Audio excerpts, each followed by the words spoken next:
नमस्कार। माउन्टेन समाचारमा स्वागत छ। म उषा काफ्ले र म बिन्दु अधिकारी। सुरुमा अहिलेसम्मका मुख्य समाचार।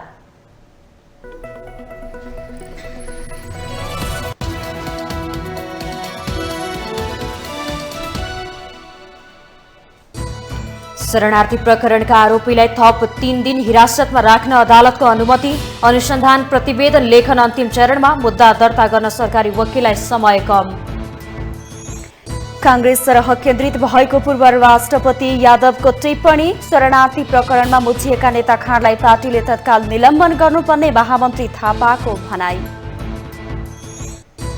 सरकारले थालेको फौजदारी कार्यविधि संहिता संशोधनको तयारीप्रति मानव अधिकार आयोगको आपत्ति। शरणार्थी प्रकरणमा निष्पक्ष छानबिन गर्न माग।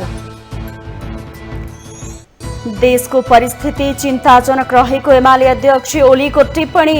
एमाले नीति भन्दा नेता प्रधान पार्टी बनेको नेकपा यसका अध्यक्ष नेपालको आरोप। नेता र कर्मचारीको सम्पत्ति छानबिनका लागि उच्च स्तरीय स्वतन्त्र नागरिक आयोग गठन गर्न राप्रपाको माग। आगामी निर्वाचनमा प्राइमरी इलेक्सनबाट उम्मेद्वार छनौट गर्ने। द्वन्द्वग्रस्त सुडानमा मानवीय सहायताका लागि 3 अर्ब अमेरिकी डलर भन्दा बढी रकम आवश्यक भएको राष्ट्रसङ्घको भनाई। सहायता अपेक्षा गर्नेको संख्या बढ्दो। र इङ्ल्यान्डको Manchester City European Champions League फुटबलको फाइनलमा साबिक विजेता तथा कीर्तिमानी 14 पल्टको विजेता स्पेनको रियल म्याड्रिड पराजित।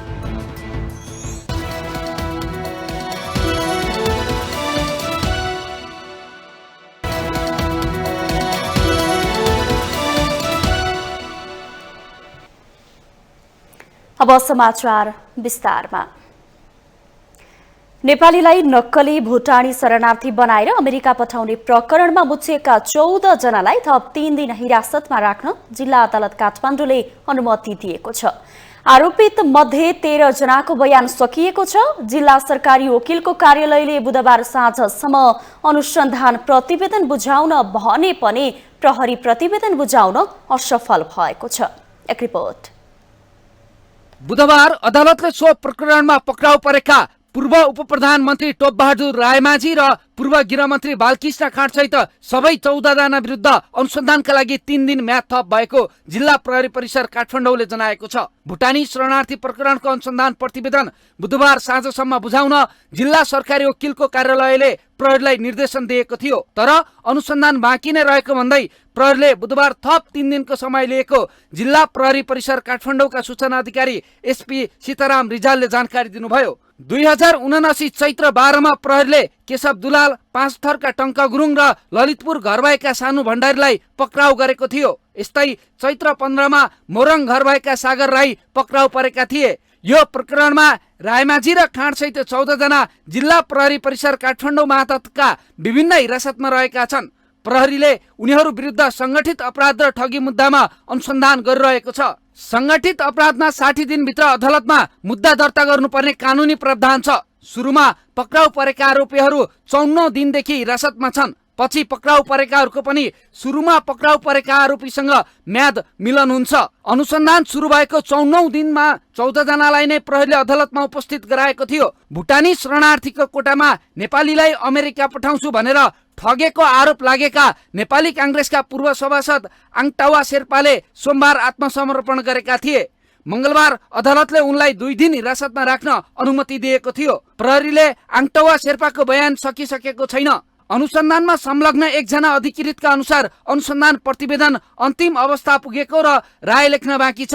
ती अधिकृतका अनुसार आङटावाको बयान लिने काम र राय लेखन कार्य भइरहेको छ। सबै आरोपितको बयान लिने काम सकिएपछि अनुसन्धान प्रतिवेदन सहित प्रहरीले पहिला मिसिल सरकारी वकिलको कार्यालयलाई बुझाउँछ। उक्त मिसिल र प्रतिवेदनको अध्ययन गरेर मात्रै को आरोपित विरुद्ध कुन मुद्दा लगाउने वा नलगाउने निर्णय सरकारी वकिलको कार्यालयले गर्छ।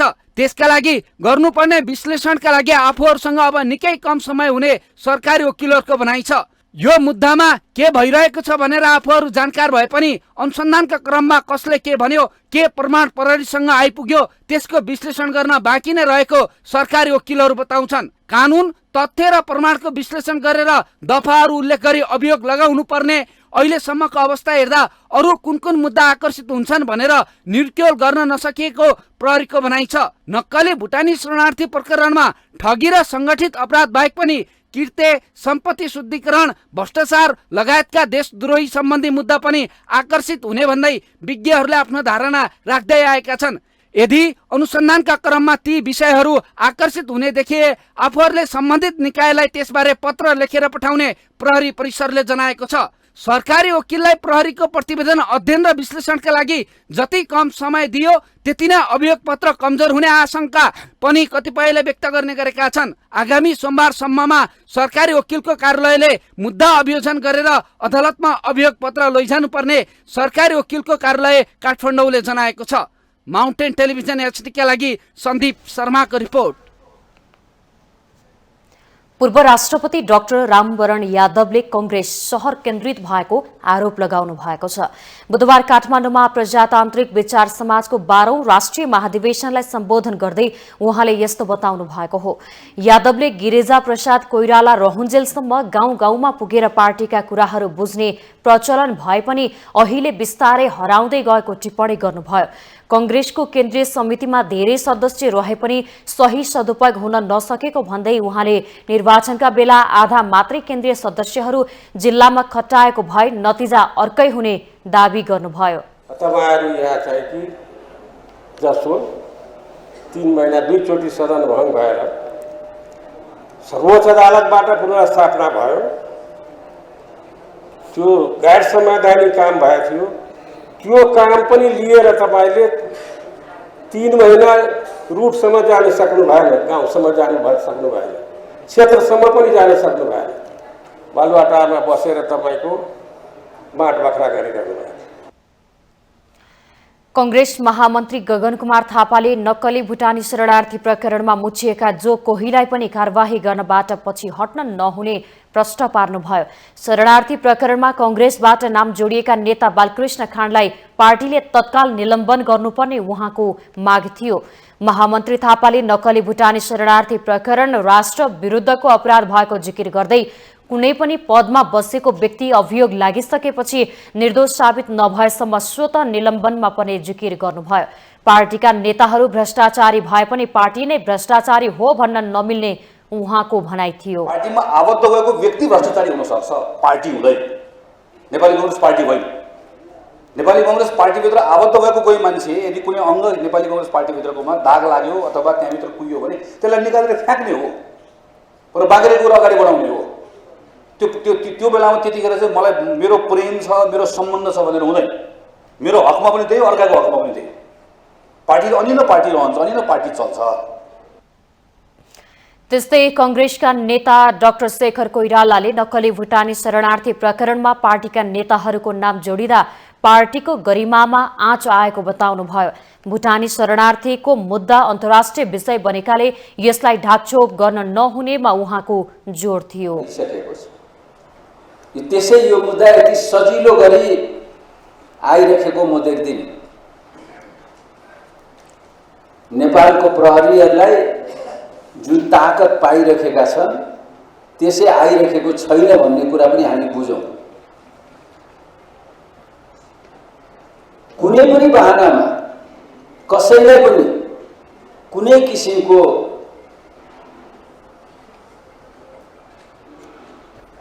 प्रलोभनमा होस् या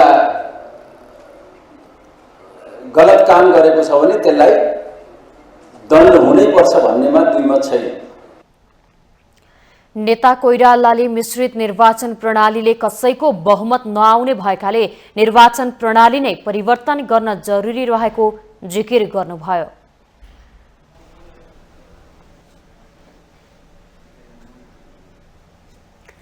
उपप्रधान एवं गृहमन्त्री नारायण काजी श्रेष्ठले नक्कली भुटानी शरणार्थी प्रकरणलाई तथ्य र प्रमाणका आधारमा निष्कर्षमा पुर्याउने प्रतिबद्धता व्यक्त गर्नु भएको छ। बुधबार मन्त्रालयमा नेकपा एकीकृत समाजवादीका नेता तथा कार्यकर्ताहरूले नक्कली शरणार्थी प्रकरणको सत्य तथ्य छानबिन गरी दोषी उप कारबाहीको माग गर्दै बुझाएको ज्ञापन पत्र ग्रहणपछि उहाँले यस्तो प्रतिबद्धता जनाउनु भएको हो। गृहमन्त्री श्रेष्ठले नक्कली भुटानी शरणार्थी बनाएर नेपाली नागरिकलाई बाहिर पठाउने र त्यसबाट पैसा सङ्कलन गरी सम्पत्ति आर्जन गर्ने कुरा संगठित अपराध भएको प्रश्न पार्नुभयो। अपराधमा संलग्न जो कोहीलाई पनि कारबाहीको दायरामा ल्याउने भन्दै उहाँले भ्रष्टाचार नियन्त्रणका लागि सरकार प्रतिबद्ध रहेको जनाउनुभयो। भ्रष्टाचारका प्रकरणहरू छानबिन गर्दा दबाव र प्रभावबाट सरकार विचलित नहुने गृहमन्त्री श्रेष्ठको भनाइ थियो। यो राज्यलाई यत्रो देशलाई बदनाम गरेको छ, देशको इज्जत प्रतिष्ठामा आँच पुर्याएको छ। त्यसकारणले यो चाहिँ सङ्गठित अपराधको सीमाभित्र मात्रै राख्न मिल्दैन। राज्य विरुद्ध पनि यो चाहिँ अपराध हो भन्ने पनि छलफल भइराखेको छ। त्यो त अनुसन्धान अधिकारीहरूले चाहिँ संविधान र कानुनलाई पनि हेरेर यसको अपराधको प्रकृतिलाई निश्चित गरेर यसलाई चाहिँ अनुसन्धान टुङ्ग्याएर अदालतमा जाने प्रक्रिया अगाडि बढी नै हाल्छ। त्यसकारणले हामीले जतिसुकै कुरा गरे पनि भ्रष्टाचारको प्रभावकारी नियन्त्रणसहित सुशासन स्थापना गर्न सकेनौँ भने हाम्रो विकास र समृद्धिको नारा, हाम्रो प्रस्ताव, अवधारणा कुराका कुरामा सीमित हुने कुरा स्वतः स्पष्टै छ। नेकपा एकीकृत समाजवादीको तर्फबाट पार्टी उपमहासचिव जगन्नाथ खतिवडाको टोलीले गृहमन्त्रीलाई ज्ञापन पत्र बुझाएको हो।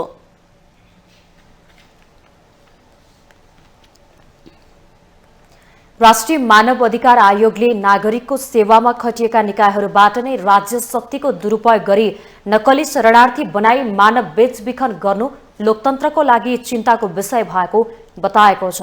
आयोगले बुधबार पत्रकार सम्मेलन गर्दै यस्तो बताएको हो। राज्य शक्तिको दुरुपयोग गरी नक्कली शरणार्थी बनाउनु गम्भीर प्रकृतिको भ्रष्टाचारको विषय मात्रै नभई मानव बेचबिखन र ठगीको अपराध भएको आयोगको ठहर छ।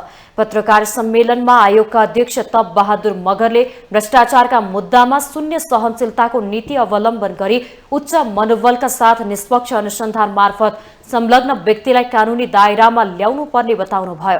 राज्य शक्तिको दुरुपयोग गरी अनुसन्धानमा प्रभाव पार्न सक्नेतर्फ सचेत रहनुपर्ने उहाँको भनाइ थियो। भ्रष्टाचारका घटनामा शून्य सहनशीलताको नीति अवलम्बन गर्दै उच्च मनोबलका साथ स्वतन्त्र, स्वच्छ र निष्पक्ष अनुसन्धान मार्फत संलग्न व्यक्तिलाई कानुनी दायरामा ल्याउन समेत आयोग आग्रह गर्दछ। राज्य शक्तिको दुरुपयोग गरी यस्ता निकृष्ट अपराधको अनुसन्धानमा प्रभाव पार्न सक्नेतर्फ सचेत रही कानुन बमोजिम अनुसन्धान तथा अभियोजनको जिम्मेवारी निर्धक्क पालना गर्न समेत आयोग सम्बद्ध सबैलाई आग्रह गर्दछ। अध्यक्ष मगरले फौजदारी कार्यविधि संहिता 2074 को संशोधनले द्वन्द्वकालमा भएका घटनाहरूलाई पनि राजनीतिक आवरण दिएर मुद्दा फिर्ता लिने सम्भावना बढेको जिकिर गर्नुभयो। सक्षम अदालतबाट न्यायिक परीक्षण हुन नपाउने र न्यायिक परीक्षण भइसकेको अवस्थामा मुद्दा फिर्ता लिने कार्यले दोषीले उन्मुक्ति पाउनुका साथै न्याय प्रणालीमा नै विचलन आउन सक्ने खतरा रहेको उहाँको भनाइ छ। संक्रमणकालीन न्यायको विषयलाई प्रतिकूल असर र प्रभाव पर्ने गरी कुनै पनि ऐन संशोधन नगर्न आयोगले सरकारसँग आग्रह गरेको छ। 2 र 3 मा फौजदारी कार्यविधि संहिता मसौदाको विषयमा राष्ट्रिय तथा अन्तर्राष्ट्रिय कानुन बमोजिम गम्भीर मानवाधिकार उल्लङ्घनका घटनाका मुद्दा फिर्ता लिने तथा माफी दिन नहुने साथै संक्रमणकालीन न्याय सम्बन्धी कानुनमा पनि अन्तर्राष्ट्रिय मानवाधिकार तथा मानवीय कानुन उल्लङ्घनका दोषीलाई माफी दिन नहुने भनी उल्लेख छ। अत संक्रमणकालीन न्यायको विषयलाई प्रतिकूल असर र प्रभाव पर्ने गरी कुनै पनि ऐन संशोधन नगर्न र मुद्दा फिर्ता लिने कार्य नगर्न आयोग नेपाल सरकारलाई आग्रह गर्दछ। अध्यक्ष मगरले हत्या, बलपूर्वक बेपत्ता, क्रूर अमानवीय यातना, गम्भीर यौन हिंसा लगायतका घटनामा संक्रमणकालीन न्यायको माध्यमबाट समेत माफी दिन नमिल्ने प्रश्न पार्नुभयो।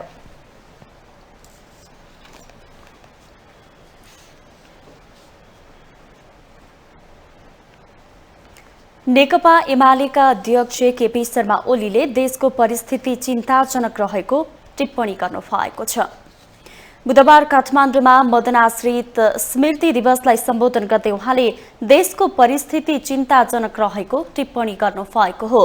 अध्यक्ष ओलीले अहिलेको सत्ता गठबन्धन सत्तामा मात्रै सीमित रहेको आरोप लगाउँदै गठबन्धनले राजनीतिलाई हलुका रूपमा लिइरहेको उल्लेख गर्नुभयो। उहाँले नेपाली कांग्रेसलाई राजनीतिक पार्टीको संज्ञा दिन पनि मन नलाग्ने स्थितिमा पुगेको बताउनुभयो। कांग्रेस कि कर्तव्य विमुख भएको भन्दै अध्यक्ष ओलीले वर्तमान गठबन्धन नीति कार्यक्रम उद्देश्यविहीन भएको जिकिर गर्नुभयो। प्राप्त गर्न गरिएको गठबन्धन उद्देश्यहीन, गन्तव्यहीन, लक्ष्यविहीन, नीतिविहीन, कार्यक्रमविहीन, गन्तव्यविहीन यस्तो गठबन्धन जसले त्यस्तो भइसकेपछि देश यस्तै कता जाने त गन्तव्य नै छैन, कहाँ जान्छ देश। भ्यागुत्तो सर्पका मुखमा परिसकेपछि अगाडि झिङ्गो सिङ्गो केही आयो भने यसो जिब्रो निकालेर तान्दै गर्छ खानलाई। अध्यक्ष ओलीले राजनीति भयावह अवस्थाबाट गुज्रिरहेको बताउनुभयो। उहाँले अहिलेको सत्ता गठबन्धन टिक्छ कि जान्छ भन्नेमा मात्रै सीमित रहेको दावी गर्नुभयो।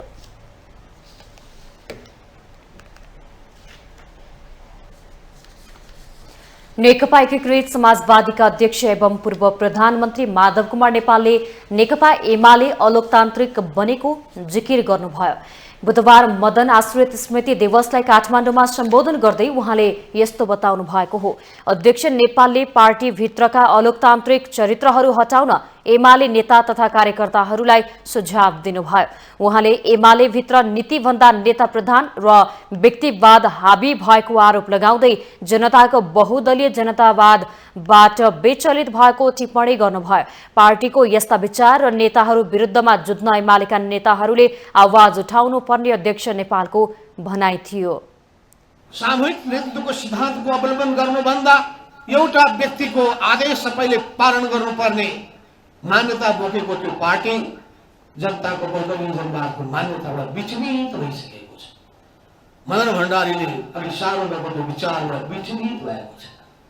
त्यसो हुनाले म यही मञ्चबाट आह्वान गर्न चाहन्छु नेकपा एमालेका तमाम नेता कार्यकर्ताहरूलाई आफ्नो पार्टीभित्र रहेका गलत विचार र प्रवृत्तिहरूको पहिचान गर्नुहोस्, त्यसका विरुद्धमा जुझ्नको लागि आँट गर्नुहोस् र पार्टीलाई लोकतान्त्रिक रूपान्तरण गर्ने काममा अग्रसरता लिनुहोस्। अध्यक्ष नेपालले देश भ्रष्टाचारमा चुर्लुममा डुबेको भन्दै कांग्रेस र कम्युनिस्ट बीच प्रतिस्पर्धा भइरहेको उल्लेख गर्नुभयो। उहाँले सरकारमा रहेकाहरूमा कसरी पैसा कमाउने र जनतालाई लुट्ने भन्ने प्रवृत्ति हाबी रहेको बताउनुभयो। राजनीति त्यतिकै प्रदूषित छ, नेताहरू नै भ्रष्टाचारमा चुर्लुममा डुबेका छन्। के कांग्रेस के कम्युनिस्ट सब मिल्न पुगेका छन्। भ्रष्टाचार गर्ने कुराको बारेमा लगभग प्रतिस्पर्धा भइरहेको अवस्था छ। त्यहाँ कुनै वर्गले काम गरिरहेको छैन, त्यहाँ कुनै दर्शनले काम गरिरहेको छैन। एउटै दर्शन छ, पैसा कमाऊ, जनतालाई लुट, यस्तो खालको प्रवृत्ति व्याप्त छ। नेकपा यसका सम्मानित नेता झलनाथ खनालले एमसीसी पास गरेसँगै अमेरिकी सेना र सरकारका प्रतिनिधिहरूको उपस्थित बाक्लिन थालेको भन्दै आपत्ति जनाउनु भयो। नेपाललाई पश्चिमा शक्तिले खेल भूमि बनाउन खोजेकाले नेपालीहरू सचेत रहनुपर्ने उहाँको भनाइ थियो। पश्चिमा शक्तिहरूले यसलाई चाहिँ एउटा आफ्नो खेल भूमि बनाउन खोज्दैछ। तपाईँ सैनिक रूपले मात्रै पनि भन्नुहोस्, जति बेला हामीले चाहिँ एमसीसी पास गर्यौँ अनि अर्को यो स्टेट पार्टनरसिप एग्रिमेन्ट पनि गराउनु त्यति बेला खोजिएको थियो।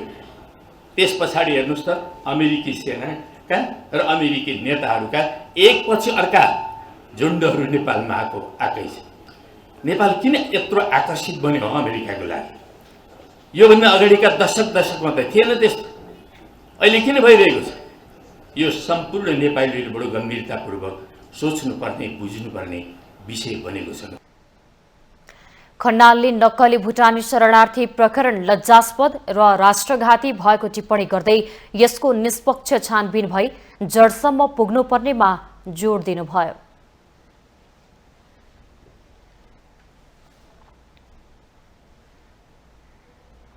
माउन्टेन समाचारमा पालो भएको छ ब्रेकको।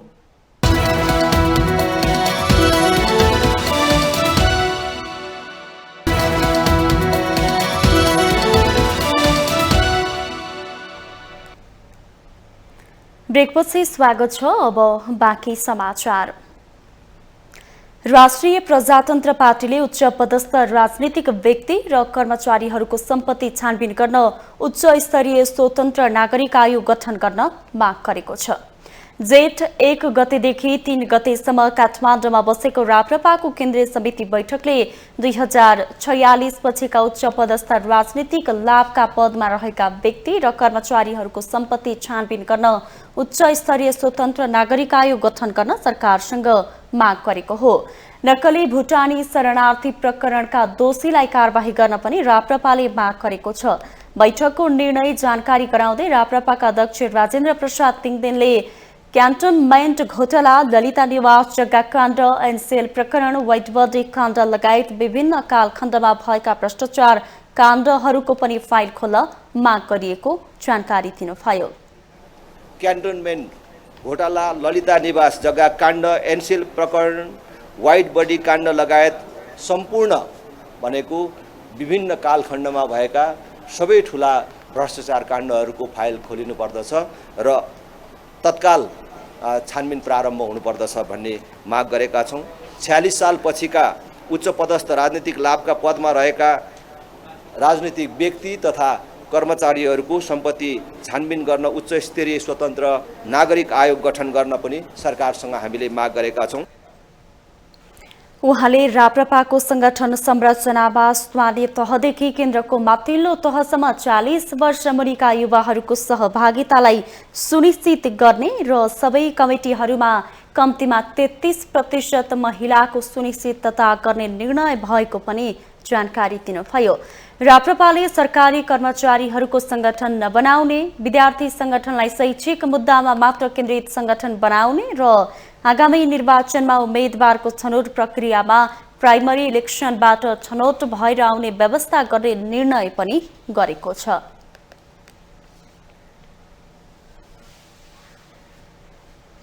अमेरिकाले भारतको सत्तारूढ दल भारतीय जनता पार्टी भाजपासँग सम्बन्ध भएका धार्मिक समूहले नेपाललाई हिन्दू राष्ट्रको पक्षमा बोल्न राजनीतिक दलका प्रभावशाली नेताहरूलाई पैसा दिने गरेको दाबी गरेको छ। अमेरिकी विदेश मन्त्री एन्टोनी जे ब्लिङ्कनले सार्वजनिक गरेको अन्तर्राष्ट्रिय धार्मिक स्वतन्त्रता प्रतिवेदनमा नागरिक समाजका अगुवाहरूलाई उद्धृत गर्दै हिन्दू राष्ट्रका पक्षमा बोल्न नेपालका नेताहरूलाई पैसा दिँदै आएको दाबी गरेको हो।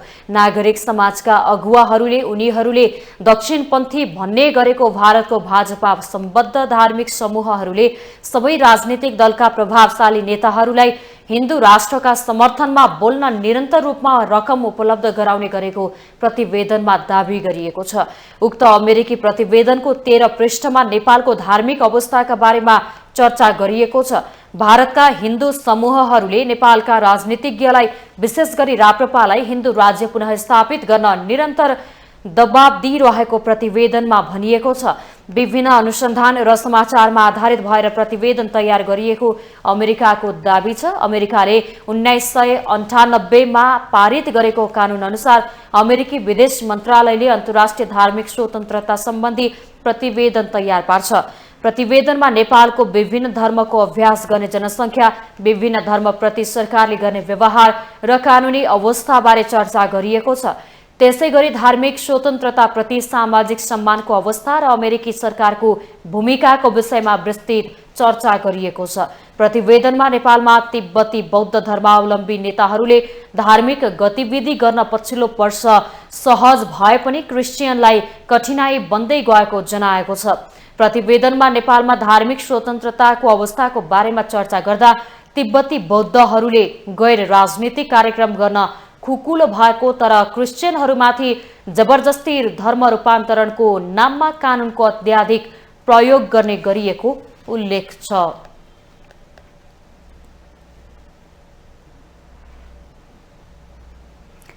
देशमा विदेशी शक्तिको चहल पहल बढ्दै गएको छ। यसै सिलसिलामा विश्व हिन्दू महासंघ भारत च्याप्टरका अध्यक्ष तथा भारतीय प्रधानमन्त्री नरेन्द्र मोदीका भाइ प्रहलाद मोदी नेपाल आएर राजनीतिक भेटघाट गरेका छन्। नेपालमा हिन्दू राष्ट्रको मुद्दालाई भारतको सत्तारूढ भाजपाले मलजल दिइरहेको अमेरिकी सरकारको रिपोर्ट सार्वजनिक भएकै बेलामा मोदीको नेपाल भ्रमणले तरङ्ग ल्याएको छ। एक रिपोर्ट। प्रधानमन्त्री पुष्पकमल दाहाल प्रचण्ड भारत भ्रमण गर्न आतुर हुनुहुन्छ, तर सायद जुन्न सकेको छैन। यसबीच नेपालमा विदेशी शक्ति राष्ट्रका शक्तिशाली व्यक्तिहरूको दौडधुप बढेको छ। विश्व हिन्दू महासंघ भारत च्याप्टरका अध्यक्ष तथा भारतीय प्रधानमन्त्री नरेन्द्र मोदीका भाइ प्रहलाद मोदी नेपाल आएर उच्च स्तरीय भेटघाट गरेका छन्। प्रहलाद मोदी नरेन्द्र मोदीका काइला भाइ हुन्। प्रहलाद मोदी पशुपतिनाथको पूजा अर्चनामा आएको भनिए पनि मुख्य दलका शीर्ष नेताहरूलाई भेटे। उनले लोकप्रिय भनिएका नेताहरूलाई पनि भेटे, जसमा कांग्रेस सभापति शेरबहादुर देउवा, एमाले अध्यक्ष केपी शर्मा ओली, रासपा अध्यक्ष रवि लामेछाने, एकीकृत समाजवादीका अध्यक्ष माधव कुमार नेपाल, राप्रपा नेता ज्ञानेन्द्र शाही लगायतका हुन्। मोदीले प्रचण्डलाई भेटेनन्, यो महत्त्वपूर्ण सन्देश पनि हो। सामान्य प्रधानमन्त्रीको असाध्यै चाहिँ व्यस्तताको कारणले पनि अहिले भारत भ्रमणको चाहिँ अब मिति नतोकिएको भन्ने लाग्छ र अरू कुनै त्यो कारणले भारतले नचाहेर नरुचाएर भन्ने छ चाहिँ अब नरुचाएर नचाहेर भारत भ्रमणको मिति नतोकिएको होइन र हाम्रो आफ्नै आन्तरिक तयारी नपुगेर चाहिँ यो मिति नतोकिएको भन्ने कुरा नै सत्य हो। नेपालको राजनीतिमा दक्षिणको चासो फरक ढङ्गले देखिएकै छ। पूर्व राजा ज्ञानेन्द्र शाह भारत भ्रमणबाट फर्किएर देश दौडामा हुनुहुन्छ। उहाँले उत्तर प्रदेशका मुख्यमन्त्री योगी आदित्यनाथलाई भेट्नुभयो र अयोध्या स्थित निर्माणाधीन राम मन्दिर अवलोकन गरेर सडक मार्गबाट स्वदेश फर्कनुभयो। उहाँले भारतमा न्यानो स्वागत पाउनुभयो, तर प्रचण्डले दिल्लीबाट भ्रमणको निम्तो अझै पाउनु भएको छैन। यसलाई प्रेसर डिप्लोमेसीको संज्ञा दिनुभयो एमाले नेता रघुजीत पन्तले। लगत्तै प्रहलाद मोदीको नेपाल बसाई र उहाँले भेट्ने नेताहरूको तछाड मछाडलाई गम्भीरतापूर्वक लिन थालिएको छ। उहाँले अरू नेताहरूसँग भेटेका खबरहरू बाहिर आए र स्वाभाविक रूपमा उहाँको हिन्दुत्वसँग र तपाईको हिन्दू धर्मसँगको विशेष लगावको कारणले गर्दाखेरि अरूहरूसँग पनि यही हिन्दू राष्ट्रको बारेमा छलफल भयो होला भन्ने मेरो अनुमान हो। तर तपाईहरूले बुझ्नुपर्ने कुरा के हो भने आज अग्रगमनको नेतृत्व गर्ने पार्टी माओवादीका नेताहरूले आफ्नै अध्यक्षलाई अब हिन्दू राष्ट्रको बारेमा अथवा धर्मनिरपेक्षताको बारेमा जनमत संग्रह गर्नु पर्यो भनेर ज्ञापन पत्र दिनुभएको छ। प्रहलाद मोदी कुनै राजनीतिक जिम्मेवारीमा त छैनन्, तर उनको नेपाल बसाइका क्रममा भएको भेटघाट र सक्रियताले विदेशी शक्तिसँग सामिप्यता बढाउन नेताहरूको दौडधुप चलिहाल्ने प्रश्न पारेको छ। पदको गरिमा नै बिर्सिएर नेताहरू भेटका लागि आतुर हुने गरेका छन्। प्रधानमन्त्री बनेका व्यक्तिहरूले त्यो खालको जागरुकता देखाइराख्ने कुरा चाहिँ फेरि आफैमा स्वाभाविक छैन र देखिनु हुँदैन, जुन कुराले हाम्रो राष्ट्रियताप्रति शङ्काको सुविधा प्राप्त भइरहेको विषय हो, त्यसलाई थप कमजोर बनाउँछ। त्यसकारण यसलाई उताबाट उच्च पदस्थ व्यक्तिहरू आउने कुरा स्वाभाविक छ। हामी पनि जान्छौँ, हाम्रो देशका व्यक्तित्वहरू पनि जानुहुन्छ। यो एउटा सामान्य भ्रमणको विषय र शिष्टाचार भेटको विषय मात्रै होस् भन्ने अपेक्षा हामीले गरेका छौँ। मुलुकमा यति बेला राजनीतिक अस्थिरताको भुमरीमा छ। जिम्मेवार नेताहरूको काला करतुत उजागर भइरहेका छन्। विदेशी शक्तिको प्रभाव बढाउन खोजिरहेका छन्। अमेरिका, भारत, चीन मात्र नभई पश्चिमा मुलुकका अधिकारीहरूले भ्रमण बाक्लो नै बनाएका छन्। यसबीच भारतमा हिन्दू राष्ट्रको लहर ल्याउन खोजेको शक्तिसँग जोडिएका प्रहलाद मोदीको उच्च स्तरीय भेटमा ठुलै उद्देश्य लुकेको देखिन्छ। यस्ता उद्देश्यहरू खुल्दै जाने नै छन्, तर नेताहरू कुनै शक्तिको राजनीतिक स्वार्थको हली भने बन्नु हुँदैन। माउन्टेन टेलिभिजन एचडीका लागि बटुकराज गिरीको रिपोर्ट। भौतिक पूर्वाधार तथा यातायात मन्त्री प्रकाश ज्वालाले आफू नयाँ योजनाहरू थप गर्ने पक्षमा नरहेको बताउनु भएको छ। मन्त्रालयको आगामी आर्थिक वर्षको बजेटको सिलिङ 55 अर्ब घटेकाले नयाँ योजनाहरू थप गरेर अघि बढ्न सकिने अवस्था नरहेको उहाँको प्रष्टीकरण थियो। बुधबार अपराह्न सिंहदरबार स्थित आफ्नै कार्यालयमा पत्रकार भेटघाट कार्यक्रम गरी उहाँले मुलुक आर्थिक रूपमा संकटमा भएकाले पनि नयाँ योजनाहरू थप गर्न नसकिने तर्क गर्नुभयो। आगामी आर्थिक वर्षमा नयाँ योजनामा नजाने तर पुरानै योजनालाई राम्रोसँग सम्पन्न गर्ने आफूहरूको नीति रहेको मन्त्री ज्वालाको भनाइ छ। अरू सबै कुरामा चाहिँ हामी कडाइका साथले जानुपर्छ, सबै जिम्मेवार हुनुपर्छ। मन्त्रीदेखि सबैजना जिम्मेवार बन्ने गरी नै हामी अगाडि बढ्छौँ। कहीँ कतै कसैले पनि गल्ती कमजोरी गर्यो भने छुट हुने अवसर हुँदैन। पुलहरूकै क्षेत्र, पुलको कुरा गरौँ, रोडको कुरा गरौँ, अब त्यो त अघि भने जस्तै यो मन्त्रीले अथवा चाहिँ अरू विभिन्न अब सांसदले विभिन्न व्यक्तिहरूले आफ्ना योजनाहरू धेरैभन्दा धेरै घुसाउने भोटबाजी हुन्थ्यो, त्यो त हुन्थ्यो होला। अब चाहिँ त्यसमा चेन्ज हुन्छ। मन्त्री ज्वालाले गलत काम गर्ने कर्मचारीहरूलाई आफूले नछोड्ने चेतावनी पनि दिनुभयो।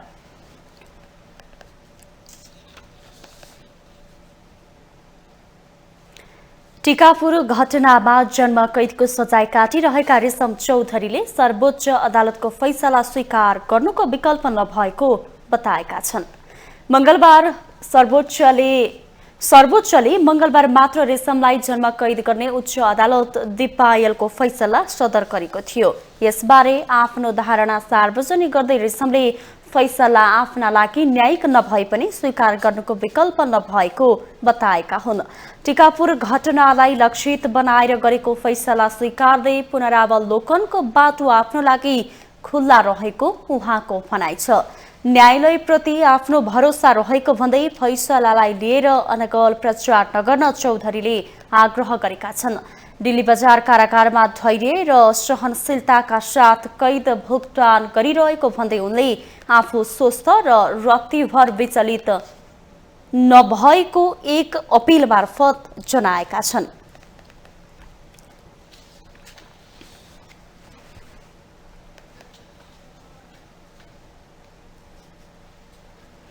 माउन्टेन समाचारमा पालो भएको छ पुनः ब्रेकको।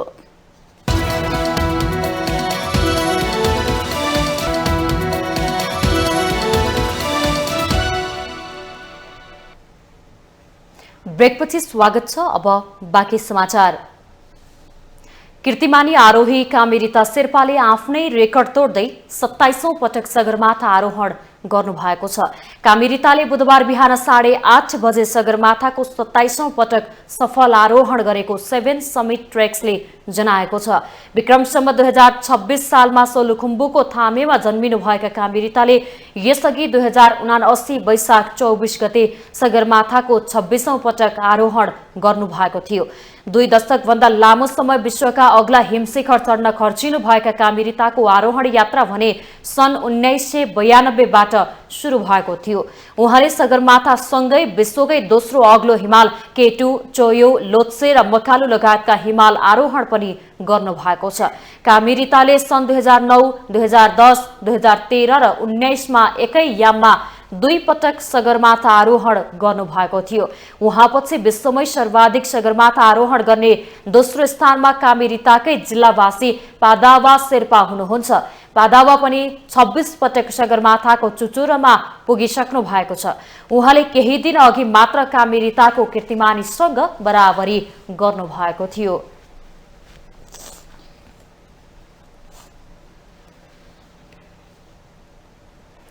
शिक्षा, विज्ञान तथा प्रविधि मन्त्री अशोक कुमार राईले आवश्यक भएकाले नै नेपाल विश्वविद्यालय विधेयक ल्याइएको स्पष्ट गर्नु भएको छ। बुधबार राष्ट्रिय सभा अन्तर्गतको विधायन व्यवस्थापन समितिको बैठकमा मन्त्री राईले आवश्यक भएकाले नै सरकारले नेपाल विश्वविद्यालय विधेयक 2079 अगाडि सारेको स्पष्ट गर्नु भएको हो। विधेयकको फिर्ता भन्दै मन्त्री राईले राम्रो विश्वविद्यालय सञ्चालन गर्न सकिन्छ भन्नेतर्फ अग्रसर हुनुपर्नेमा जोड दिनुभयो। मन्त्री राईले परम्परागत ढाँचामा चल्ने विश्वविद्यालयहरू मात्रै लिएर जानु उपयुक्त नहुने भन्दै नयाँ नयाँ प्रयोग गरेर जानुपर्ने बताउनुभयो। भिन्न ढङ्गले यो विश्वविद्यालय चाहिँ सञ्चालन गर्न चाहिँ यो विधेयक चाहिँ प्रस्तुत भएको अवस्था छ। अब नयाँ नयाँ प्रयोगहरू गरेर जानु पनि पर्छ, किनभने एकै खालको परम्परागत ढाँचामा मात्रै चल्ने विश्वविद्यालयहरू लिएर जान उपयुक्त हुँदैन। त्यही कुरा नै दोहोऱ्याउने भने फेरि औचित्य पनि रहँदैन। यो चाहिँ अब यहाँ ऐनमा नलेखिए पनि यो मानित विश्वविद्यालय हो। बैठकमा माओवादी केन्द्रका सांसद सुरेश कुमार आले मगरले विधेयक कसले ल्यायो भन्दा पनि कस्तो आयो भन्ने महत्त्वपूर्ण हुने उल्लेख गर्दै उहाँले ठिक भएको खण्डमा अगाडि बढ्नुपर्ने बताउनुभयो। राज्यको दायित्व हुन्छ भने यो जानुपर्ने हुन्छ र निश्चित रूपमा फेरि केमा चाहिँ ध्यान दिनुपर्ने हुन्छ, सरकारको इन्भल्भमेन्टको कुरा गरिरहँदा केमा ध्यान दिनुपर्ने हुन्छ भने यो सरकारको इन्भल्भमेन्ट भएको अरू युनिभर्सिटी जस्तो सोचिया छैन, यस्तो परिकल्पना गरिएको छैन एउटा कुरा। अर्को चाहिँ यो कसरी आयो, कुन क्षेत्रबाट आयो, कसले ल्यायो भन्ने कुरा महत्त्वपूर्ण होइन। किनकि यसमा त विभिन्न क्षेत्रबाट विभिन्न तरिकाले विभिन्न स्रोतबाट विधेयकहरू आउन सक्छन्, त्यो महत्त्वपूर्ण कुरा होइन। ल्याएको कुरा कस्तो छ त्यो महत्त्वपूर्ण कुरा हो। नेपाली कांग्रेसका सांसद जितेन्द्र नारायण देवले नेपाल विश्वविद्यालय निजी क्षेत्रले बनाउने भने पनि सरकारको सहयोग र संलग्नता आवश्यक रहेको उल्लेख गर्नुभयो। सरकारी भनिदिएपछि सरकारले हामीबाट भाग्न खोजिरहेको छ, तपाईँहरूको मसला हो, हाम्रो विषय होइन। त्यो नगरौँ, हामी तपाईँहरूलाई नै इन्गेज गर्न खोजिरहेका छौँ। गैर सरकारी शब्द हटाएर हामी मान्यज्यूहरूले गैर सरकारी शब्द हटाएर सरकारको संलग्नतालाई पुस गरिराखेका छौँ, सरकारको संलग्नतालाई बढाउन खोजिराखेका छौँ र सचिवज्यूले राखेको कन्सर्नले नै हामी सम्बोधन गर्न खोजिराखेका छौँ, सम्बोधन गरेका छौँ कि त तपाईँहरू भाग्न पाउनुहुन्न। यत्रो पब्लिक सेक्टरमा कुनै एउटा इन्डिभिजुअलले या ग्रुपले सांसदहरूले नेपालमा धेरै विश्वविद्यालय आवश्यक नभएको, त्रिभुवन विश्वविद्यालयलाई नै सुधार गर्नुपर्ने भन्दै विधेयक फिर्ता गर्नुपर्ने तर्क पनि गरेका छन्।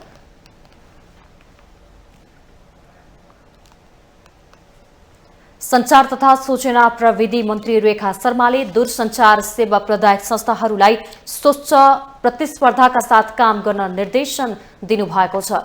मन्त्री शर्माले दूरसञ्चार क्षेत्रको प्रयोग बढिरहने तर राजस्व घटिरहने विडम्बनापूर्ण अवस्थाको अन्त्य हुने गरी यसका सेवा प्रदायक संस्थाहरूलाई काम गर्न सचेत गराउनु भएको हो। विश्व दूरसञ्चार तथा सूचना समाज दिवसको अवसरमा बुधबार काठमाडौँमा आयोजित कार्यक्रममा उहाँले लक्ष्य निर्धारण गर्न र सोही अनुसारको कार्यक्रम बनाएर अघि बढ्नुपर्ने आवश्यकता समेत औल्याउनु भयो। मन्त्री शर्माले दूरसञ्चार क्षेत्रमा देखेका समस्याहरूको समाधानका लागि सम्बन्धित निकायहरूबीच व्यापक छलफल गरेर अघि बढ्नुपर्ने बताउनुभयो। नेपाल दूरसञ्चार प्राधिकरणलाई नियामक निकायको रूपमा काममा ध्यान दिन उहाँले सचेत गराउनुभयो।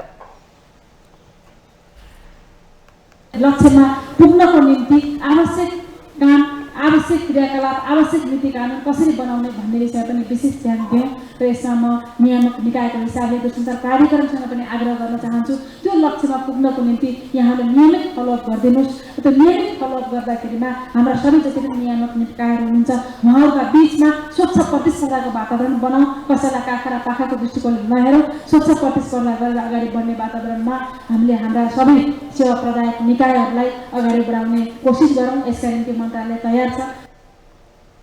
मन्त्री शर्माले दूरसञ्चार सेवालाई सस्तो, गुणस्तरीय र सबैको पहुँचमा पुर्याउने काममा विशेष ध्यान दिन पनि सम्बन्धित निकाय लाग्नुपर्ने बताउनुभयो। उहाँले नेपाल टेलिकमले भारत, चीन लगायतका छिमेकी मुलुकहरूबाट सिकेर पनि यस क्षेत्रको विकासमा काम गर्नुपर्ने स्पष्ट पार्नुभयो। हुँदै जाने तर फेरि रेभिन्यू घट्दै आउने, यसको कहाँनिर कन्ट्राडिक्सन छ, यसलाई कहाँनिरबाट हल गर्नुपर्छ भन्ने विषयमा पनि विशेष ध्यान दिन जरुरी छ। होइन, हामीले अन्तर्राष्ट्रिय मार्केटमा कसरी गइराखेको छ, धेरै टाढा पनि जानुपर्छ जस्तो मलाई लाग्दैन। हाम्रो छिमेकी राष्ट्र भारत, छिमेकी राष्ट्र हाम्रो चीन लगायतका देशहरूमा हामी यो क्षेत्रमा कसरी विकास गरिरहेका छन्, कसरी अगाडि बढिरहेका छन्, त्यहाँ एउटा अहिले हामीले कसरी टार्गेट फिक्स गरिरहेका छौँ, आउने कति वर्षमा अथवा आउने कति समयसम्ममा हामीले हाम्रो रेभिन्यूको दरलाई उच्च बनाउँछौँ, हामीले हाम्रो यो जुन डिजिटल डिभाइड छ यो डिजिटल डिभाइडलाई फुलफिल हामी कति समयमा गर्छौँ। मन्त्री शर्माले सूचना र प्रविधिको क्षेत्रको विकास सरकारको प्राथमिकतामा रहेको दोहोर्याउनुभयो।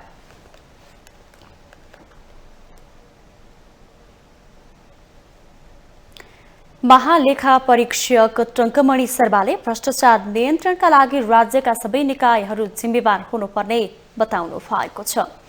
तराई विकास तथा सञ्चार केन्द्र नेपालले बुधबार आयोजना गरेको कार्यक्रममा महालेखा परीक्षक शर्माले यस्तो बताउनु भएको हो। उहाँले राज्यका जिम्मेवार पदमा पुगेका व्यक्तित्वहरू पनि भ्रष्टाचार नियन्त्रणका लागि जिम्मेवार हुनुपर्ने उल्लेख गर्नुभयो। त्यसका साथै नागरिक पनि जिम्मेवार हुनुपर्ने महालेखा परीक्षक शर्माको भनाइ छ। राज्यका निकायहरूबीच एकले अर्कोलाई जिम्मेवारी पन्छाउँदा अनियमितता र भ्रष्टाचार भएको भन्दै उहाँले विद्यमान अनियमितता र विकृतिमा सुधार गर्न ढिलाइ नहुने बताउनुभयो।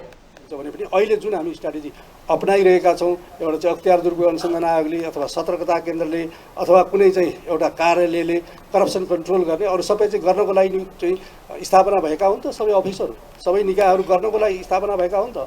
सबै निकायहरू उत्तिकै जिम्मेवार हुनु पऱ्यो नि। सबै निकाय उत्तिकै जिम्मेवार हुनु पऱ्यो। सबै पदाधिकारी उत्तिकै जिम्मेवार हुनु पऱ्यो। सबै जो चाहिँ राज्यको चाहिँ जिम्मेवार पदमा पुगेका व्यक्तित्वहरू हुन्छन् उत्तिकै जिम्मेवार हुनु पऱ्यो।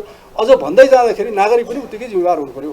त्यो सबैले जिम्मेवारी चाहिँ एकअर्कोमा पन्छाउने सिलसिलाको कुरामा गर्दा ल भइहाल्यो नि त, उसले हेर्ने हो भन्ने सिलसिलामा पनि धेरै यस्ता अनियमितताहरू, विकृतिहरू, व्यथितिहरू, करप्सनका कुराहरू भएको छन् र त्यसमा सुधार हुनुपर्छ भन्ने मलाई लाग्छ। महालेखा परीक्षक शर्माले गाउँ-गाउँसम्म भ्रष्टाचार विस्तार भएको उल्लेख गर्दै नागरिकहरूले स्थानीय तहले गरेका काम कारबाहीहरूमा निगरानी र चासो राख्नुपर्नेमा जोड दिनुभयो।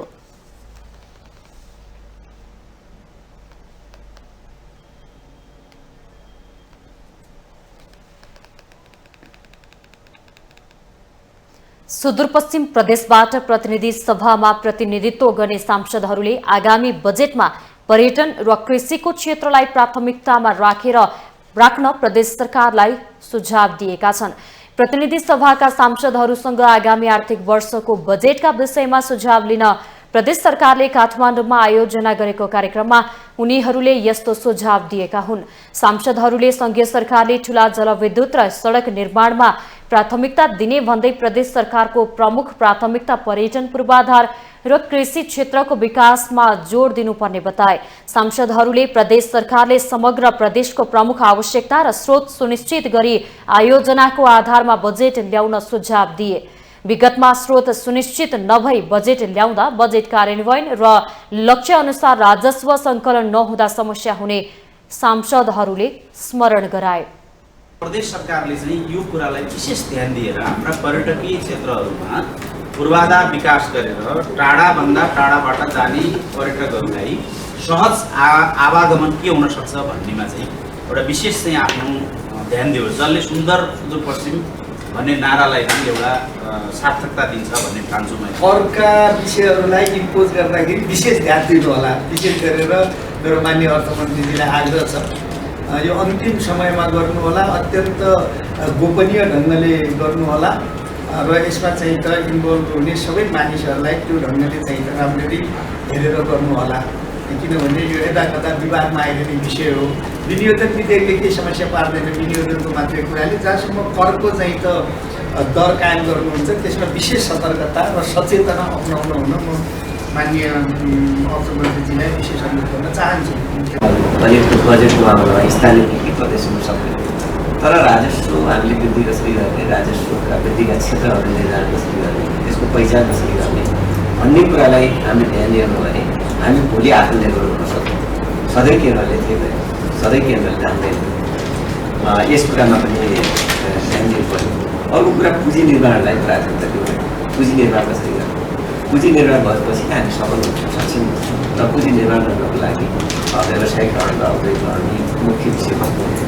औद्योगिकरण गर्दाखेरि हामीले भोलि भनौँ न जिरो ट्याक्स लगायतका धेरै मोडेलहरू छन्, जुन मोडेलहरू अप्नाएर सांसदहरूले पुँजी निर्माण गर्ने मात्रै नभएर पुँजी भित्राउने विषयमा पनि ध्यान दिन आग्रह गरेका छन्।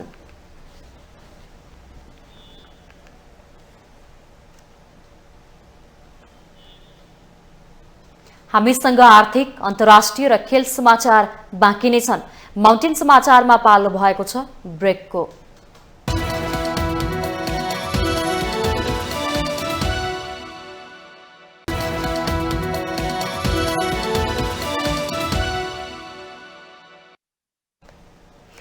ब्रेकपछि स्वागत छ। अब आर्थिक समाचार।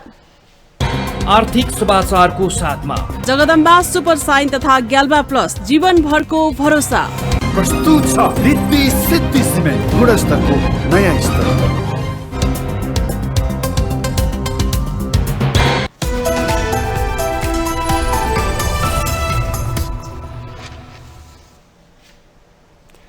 सरकारले लामो दूरीको सार्वजनिक यातायातको भाडा घटाएको छ। डिजेल र बत्ती तेलमा प्रति लिटर 10 रुपैयाँले मूल्य घटे लगतै यातायात व्यवस्था विभागले यात्रुवाहक र मालवाहक गाडीको नयाँ भाडा दर सार्वजनिक गरेको हो। यातायात व्यवस्था विभागले घटेको मूल्य आजदेखि नै लागू भएको जनाएको छ।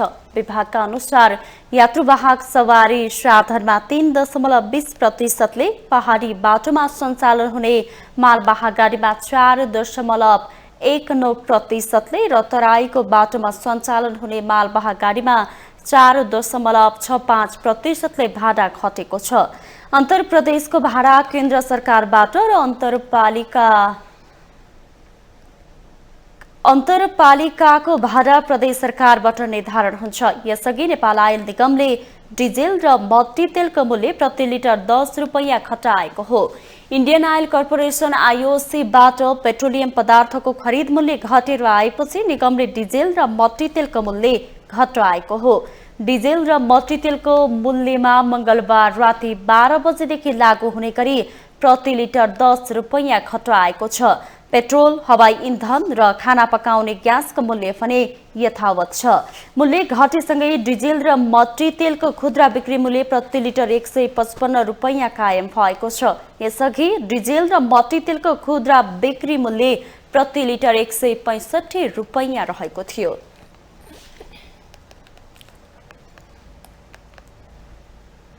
अब अन्तर्राष्ट्रिय समाचार।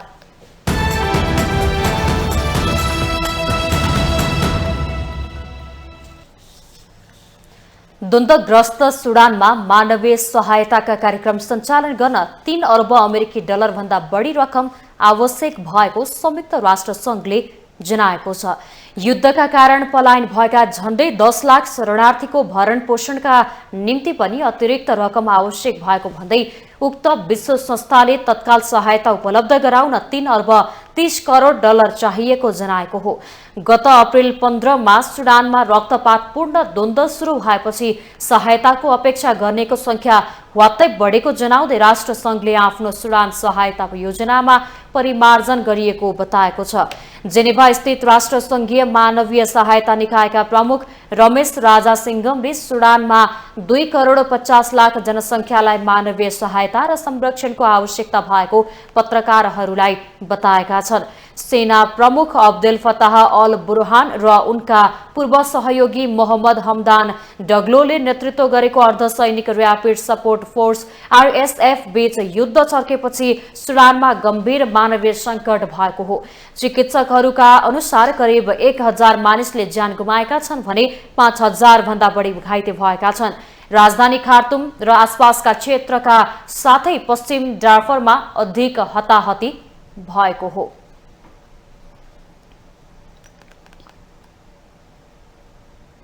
अब खेल समाचार।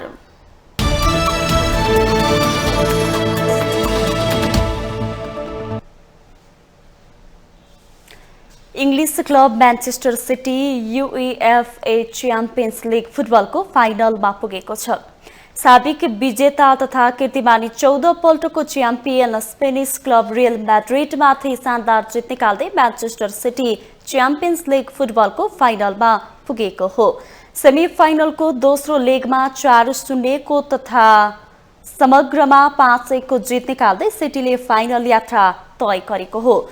पहिलो लेग 1-1 गोलको बराबरीमा सकिँदा दोस्रो लेगमा सिटीले घरेलु मैदानमा एकपक्षीय प्रदर्शन गर्दै उपाधि नजिक पुगेको हो। इतिहाद स्टेडियम मैनचेस्टरमा सिटीको जितमा बनान्डो सिल्भाले 2 तथा म्यानुएल एकान्जी र जुलियन अल्भारेजले 1-1 गोल गरे। सिटीले यसअघिको 2 संस्करणको सेमिफाइनलमा रियलसँगै भोगेको पराजयको बदला पनि लिएको छ। अब सिटीले उपाधिका लागि 10 जुनमा इटालियन क्लब इन्टर मिलानसँग टर्कीको इस्तानबुलमा प्रतिस्पर्धा गर्नेछ। सिटी च्याम्पियन्स लीगको पहिलो उपाधि जित्ने लक्ष्यमा रहँदा इन्टर 13 वर्षपछि युरोपियन च्याम्पियन बन्ने प्रयासमा छ। सिटी प्रिमियर लीग र एफए कपको उपाधि नजिक छ। सिटी एकै वर्ष 3 उपाधिको नजिक पुगेको छ। तिनै उपाधि जित्न सफल भए सिटी यस्तो सफलता पाउने दोस्रो इङ्ग्लिस क्लब हुनेछ। यसअघि सन् 1979 मा म्यानचेस्टर युनाइटेडले पहिलो पटक 3 उपाधि जितेको थियो।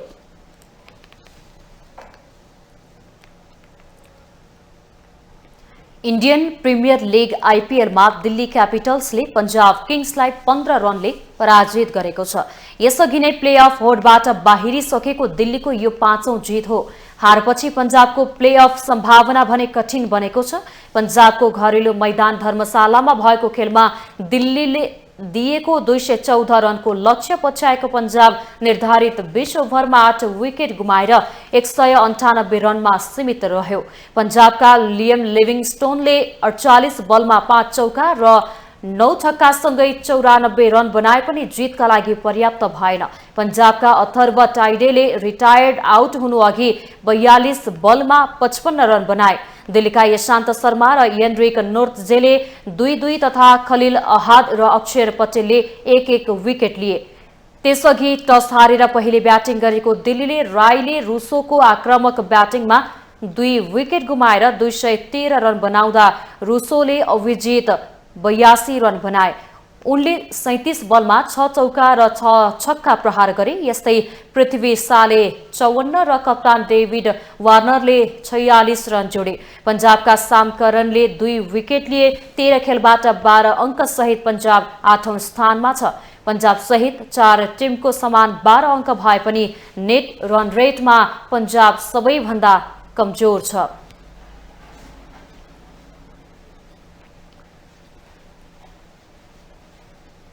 माउन्टेन समाचारमा फेरि पालो भएको छ ब्रेकको।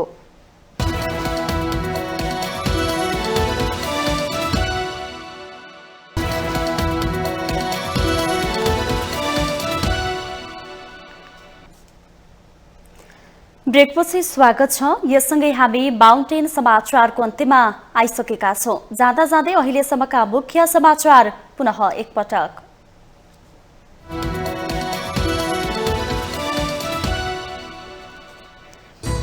शरणार्थी प्रकरणका आरोपीलाई थप 3 दिन हिरासतमा राख्न अदालतको अनुमति। अनुसन्धान प्रतिवेदन लेखन अन्तिम चरणमा मुद्दा दर्ता गर्न सरकारी वकिललाई समय कम। कांग्रेस शहर केन्द्रित भएको पूर्व राष्ट्रपति यादवको टिप्पणी। शरणार्थी प्रकरणमा मुछिएका नेता खानलाई पार्टीले तत्काल निलम्बन गर्नुपर्ने महामन्त्री थापाको भनाई। सरकारले थालेको फौजदारी कार्यविधि संहिता संशोधनको तयारीप्रति मानवाधिकार आयोगको आपत्ति। शरणार्थी प्रकरणमा निष्पक्ष छानबिन गर्न माग। देशको परिस्थिति चिन्ताजनक रहेको एमाले अध्यक्ष ओलीको टिप्पणी। एमाले नीतिभन्दा नेता प्रधान पार्टी बनेको नेकपा यसका अध्यक्ष नेपालको आरोप। नेता र कर्मचारीको सम्पत्ति छानबिनका लागि उच्च स्तरीय स्वतन्त्र नागरिक आयोग गठन गर्न राप्रपाको माग। आगामी निर्वाचनमा प्राइमरी इलेक्सनबाट उम्मेदवार छनौट गर्ने। द्वन्द्वग्रस्त सुडानमा मानवीय सहायताका लागि 3 अर्ब अमेरिकी डलर भन्दा बढी रकम आवश्यक भएको राष्ट्रसङ्घको भनाई। सहायता अपेक्षा गर्ने संख्या बढ्यो। र इङ्ल्यान्डको Manchester City European Champions League फुटबलको फाइनलमा साबिक विजेता तथा कीर्तिमानी 14 पल्टको विजेता स्पेनको रियल मैड्रिड पराजित।